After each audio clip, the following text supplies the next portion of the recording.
Welcome to the channel physics में DG. आज हम लोग magnetic effect of current topic में जानेंगे एम्पियर सर्कुलर लॉ के बारे में, कुछ इंपॉर्टेंट टिप्स और उसकी मदद से किसी infinitely long current carrying conductor के अराउंड मैग्नेटिक फील्ड कैसे कैलकुलेट करते हैं, किसी यूनिफॉर्म क्रॉस सेक्शनल एरिया वाले वायर के अंदर और बाहर मैग्नेटिक फील्ड कितना होगा और उसका magnetic field versus distance graph कैसा होगा। तो वीडियो को शुरू से आखिरी तक जरूर देखिएगा। जो लोग नए हैं वो चैनल को जरूर सब्सक्राइब कर लें। क्या कहता है एम्पियर सर्कुलर लॉ, क्या उसका स्टेटमेंट है, सबसे पहले ये जान लेते हैं। According to Ampere circular law, line integral of the magnetic field around any closed path is equal to mu naught times the current threading through that path. क्या मतलब हुआ इसका? एक्सप्रेशन B डॉट dl है तो line integral of magnetic field around closed loop किसके बराबर है? Mu naught times the current passing through the loop area. देखिए लिखा है threading through the area enclosed by the path. तो यूज क्यों करते हैं भाई? मैग्नेटिक इफेक्ट ऑफ करंट में तो हम किसी भी पॉइंट पर करंट कैरिंग कंडक्टर के पास कोई पॉइंट है उस पर मैग्नेटिक फील्ड कैसे निकाल देते? बायो सावर्ट लॉ से। बायो सावर्ट लॉ में हम उस कंडक्टर को छोटे छोटे पोर्शंस में डीएल लेंथ के पोर्शंस में ब्रेक करते थे और छोटे पोर्शन से प्रोड्यूस्ड डीबी मैग्नेटिक फील्ड निकालते थे। अब पूरे लॉन्ग वायर को इन्हीं छोटे छोटे पोर्शंस में ब्रेक करके फिर सारे मैग्नेटिक फील्ड डीबी का वेक्टर सम निकालें तब मैग्नेटिक फील्ड निकलेगा। कन्वीनियंट वे से अगर मैग्नेटिक फील्ड निकालना है उन केसेस में ऐसे करंट डिस्ट्रीब्यूशंस हो या हम ऐसे केस लें जहां पर हाई डिग्री ऑफ सिमेट्री लागू हो सके, तब हम मैग्नेटिक फील्ड आसानी से निकाल सकते हैं instead of using Biot Savart law. अब एम्पियर सर्कुलर लॉ कैसे कन्वीनियंट है as compare to Biot Savart law? मान लीजिए अगर हम एक वायर लेते हैं, इनफाइनाइटली लॉन्ग वायर है ये और इसमें करंट फ्लो कर रही है I। अब अगर ये कहा जाता है कि इससे R डिस्टेंस पर कोई पॉइंट ले रहे हैं P, इस पॉइंट पर मैग्नेटिक फील्ड बताइए। यहाँ पर हाई डिग्री ऑफ सिमेट्री कैसे हो जाएगी इस पॉइंट P पर मैग्नेटिक फील्ड निकालने के लिए? क्योंकि ये पॉइंट वायर के चारों तरफ कहीं भी हो सकता है R डिस्टेंस पर, इससे नीचे भी हो सकता है R डिस्टेंस पर, वायर की लेंथ तो इनफाइनाइटली लॉन्ग है। तो कैसे सिमेट्री हो गई? सिलिंड्रिकल। तो हम उस पॉइंट से होकर जाने वाला एक एम्पीरियन लूप बना ले, एक सर्किल बना लेते हैं इस तरीके से जिसकी रेडियस R हो और जिसके सेंटर से वायर पास हो रहा है जिसमें करंट I बह रही है।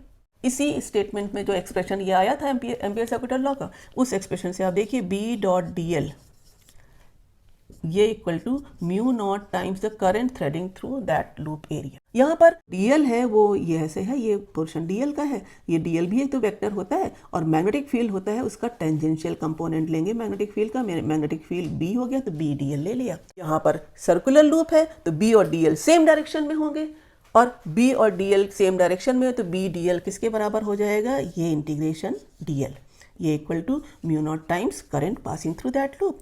ये इंटीग्रेशन dl कितना हो जाएगा? R रेडियस का सर्किल है जिसमें B और dl सेम डायरेक्शन में है तो इसको हम ऐसे बना लें, यही B है और यही है dl की डायरेक्शन। अब क्या हो जाएगा? B equal to mu naught I upon total dl circumference हो जाएगी तो कितना आ जाएगा? 2 पाई r। इससे क्या कंक्लूजन निकला? वायर के चारों तरफ किसी पॉइंट पर जो मैग्नेटिक फील्ड है वायर से जो डिस्टेंस है उस डिस्टेंस से कैसा होता है? Inversely proportional. अगर I करंट उससे फ्लो कर रही है। म्यू नॉट क्या है? Permeability of free space. यही एक्सप्रेशन डिराइव करने के लिए आता है, derive the expression for the magnetic field around any infinitely long current carrying conductor. अब समझ लेते हैं कुछ खास बातें एम्पियर सर्कुलर लॉ के बारे में। सबसे पहले तो ये जान लीजिए कि एम्पियर सर्कुलर लॉ ट्रू है एनी असेंबली ऑफ करेंट्स के लिए बट फॉर क्लोज्ड पाथ। इसका शेप या साइज कुछ भी हो सकता है। जब भी एम्पियर सर्कुलर लॉ का यूज करंट डिस्ट्रीब्यूशन की वजह से करना होता है तो हम क्लोज्ड पाथ के हर पॉइंट पर B और dl या एक दूसरे के पैरेलल मानते हैं या एक दूसरे के परपेंडिकुलर। जब परपेंडिकुलर होंगे तो B डॉट dl क्या होता है? 0 और अगर पैरेलल होंगे तो B dot dl B integration dl हो जाएगा, मतलब integration dl length of the closed path. एक बात और, अगर किसी जगह पर करंट I1, I2 ये जो सारी करंट्स हैं ये प्लेन ऑफ द पेपर के परपेंडिकुलर हैं, I3 कुछ करंट यहाँ पर है, ये I4 ये है I5 और magnetic field due to current distribution of I1, I2 and I3 निकालना है तो क्या होता है कि हम एक एम्पीरियन लूप मान लेते हैं जो इन करंट्स को इनक्लोज करता है। हम मान लेते हैं कि मैग्नेटिक फील्ड टेंजेंशियल है और लेंथ dl, हो सकता है दोनों एक ही डायरेक्शन में भी हो।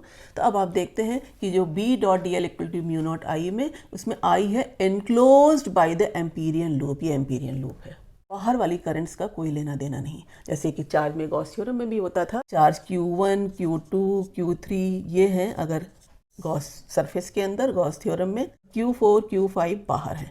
तो गॉस थ्योरम क्या कहती थी, ई डॉट डी एस या फ्लक्स किसके बराबर होता था, इलेक्ट्रिक फ्लक्स जो होता था ई डॉट डी एस वो होता था क्यू एनक्लोज। क्यू एनक्लोज कितना हो जाएगा, Q1 plus Q2 plus Q3 ये upon epsilon not.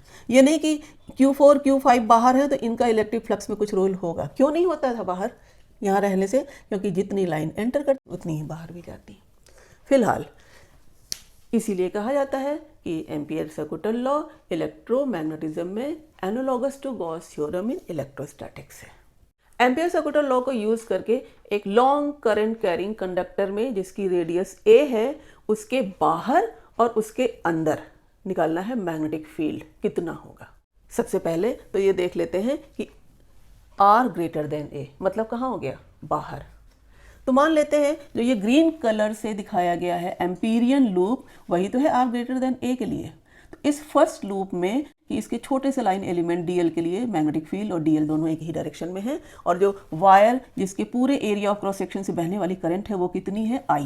Ampere circuital law का जो एक्सप्रेशन है उसमें line integral of magnetic field, left hand side वाली बात कर रही हूँ मैं, तो line integral of magnetic field around close loop. तो ये जो आप ये देख रहे हैं line integral of magnetic field, उसमें हम हर जगह dl b एक ही डायरेक्शन में तो पार है, तो जो ये b डॉट dl है ये किसके बराबर हो जाएगा, b डॉट dl हो जाएगा सिंपल b इंटीग्रेशन dl।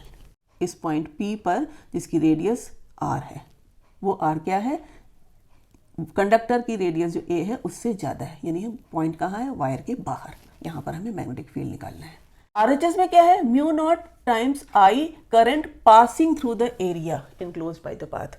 तो इस पूरे पाथ से करंट कितनी पास हो रही है, वो करंट तो पूरी पास हो रही है I, तो हम इसको लिख देंगे यही चीज़ किसके बराबर है, म्यू नॉट I।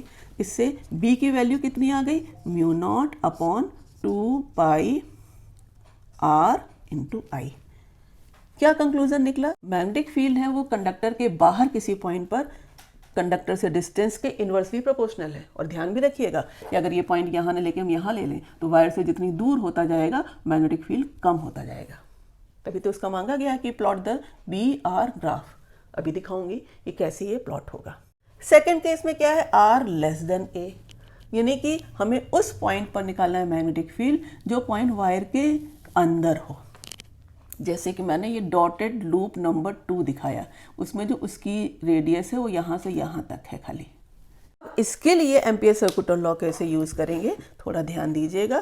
पूरा एरिया जो वायर का है वो तो है पाई a स्क्वायर, और उससे करंट कितनी पास हो रही है, I। तो क्या ये एरिया जो सेकेंड केस है R लेस देन A वाला, उसका एरिया अगर हम लेंगे तो उससे कितनी करंट पास होगी, मान लिया ये पाई R square R less than A है, उससे पास होने वाली करंट कितनी हो जाएगी, I into pi R square, unitary method है, अपॉन पाई A स्क्वायर। यही बात समझ में नहीं आती है, पाई A स्क्वायर से I करंट पास हो रही है तो 1 से कितनी हो जाएगी, I upon pi A square. तो पाई R स्क्वायर से कितनी पास होगी, I upon pi A square into pi R square. ये पाई पाई कैंसिल कर दीजिए, यानी कि ये करंट होगी जो इस लूप से पास होगी, इतना अमाउंट ऑफ करंट।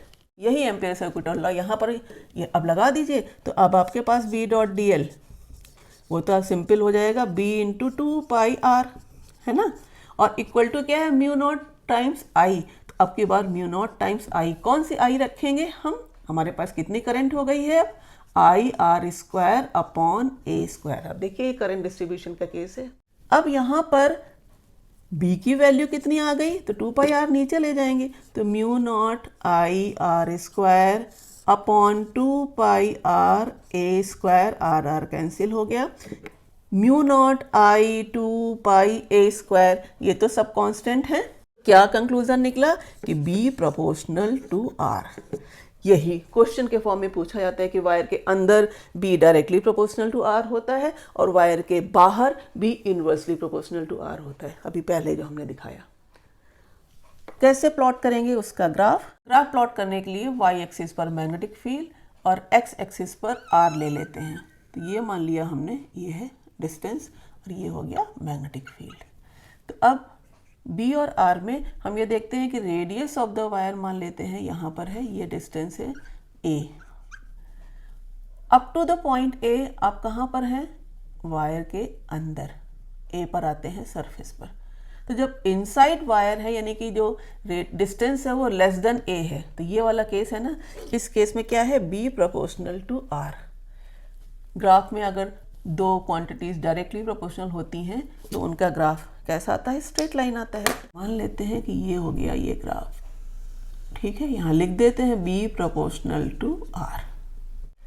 बाहर इस केस के लिए हमने क्या देखा था कि b प्रोपोर्शनल टू 1/r, उसका ग्राफ क्या होगा, इस तरीके से। ये ग्राफ क्या बताता है, b inversely proportional to r, यही पूछा जा रहा था, प्लॉट b/r ग्राफ। आज के वीडियो में एम्पियर्स इक्वेटर लॉ से रिलेटेड इंपॉर्टेंट टिप्स और इनफाइनाइटली लॉन्ग वायर के अंदर और बाहर मैग्नेटिक फील्ड कैसे कैलकुलेट करते हैं, क्या उसका प्लॉट होता है b वर्सेस r का, आपको ज़रूर समझ में आया होगा। Thank you.